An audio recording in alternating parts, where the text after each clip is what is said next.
안녕하세요. 초원법률사무소 대표 변호사 윤세진입니다. 오늘은 형사조정제도에 대해서 설명드리겠습니다. 형사조정제도는 범죄로 인해 발생한 분쟁을 수사 재판 절차 이전에 원만히 해결할 수 있도록 도와주는 제도입니다. 검찰청에서 운영하며 형사사건의 피해자와 피의자가 합의를 통해 분쟁을 해결하도록 돕습니다. 형사처벌을 감경하거나 면제받을 가능성이 있기 때문에 피의자 입장에서는 매우 중요한 제도입니다. 또한 피해자는 금전적 보상, 즉 합의금을 받을 수 있으며 원만한 해결을 통해 정신적 부담을 줄일 수 있습니다. 모든 형사사건이 조정 대상이 되는 것은 아닙니다. 주로 반의사 불벌죄나 피해자와 합의가 중요한 사건이 대상이 됩니다. 형사조정이 가능한 주요 사건 유형에는 일반 사기, 투자 사기, 보이스피싱 가담, 횡령 배임, 회사자금 유용, 부동산 관련 횡령, 폭행 상해, 명예훼손 모욕, 재산범죄, 성범죄, 경미한 강제추행 사건 등이 있습니다. 이런 경우는 합의 시 처벌 감경이 가능합니다. 주의할 점은 강력범죄, 예를 들어 살인, 강간, 중상해 등 사건이나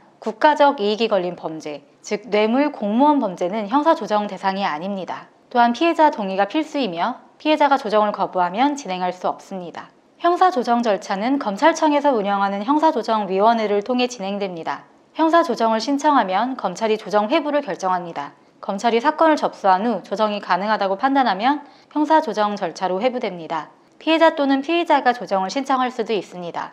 그 다음으로 형사조정위원회가 구성되는데 검찰청 소속 조정위원이 배정됩니다. 조정위원회는 전문 변호사, 교수, 법조인 출신 전문가 등으로 구성됩니다. 중립적인 입장에서 피해자와 피의자의 의견을 듣고 합의를 유도합니다.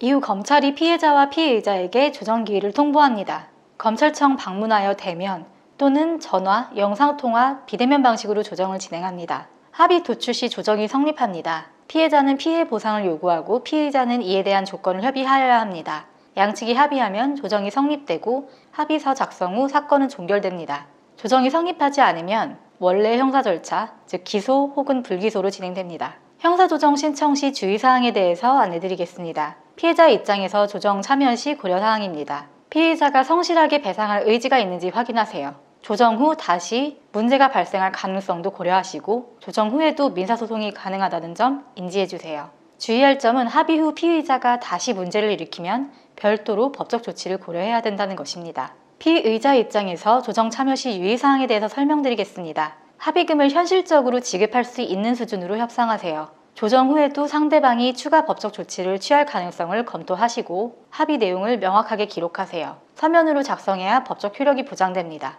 서면에는 민형사상 조치를 취하지 않겠다는 내용이 기재되어 있어야겠죠. 형사조정이 성립되지 않더라도 수사 단계에서 재판 단계에 이르기까지 피해자와 피의자 사이의 합의가 진행될 수 있습니다. 초원법률사무소는 형사사건 분야에 특화된 전문가들이 상황을 분석하고 적절한 대응 방법을 제시하고 있습니다.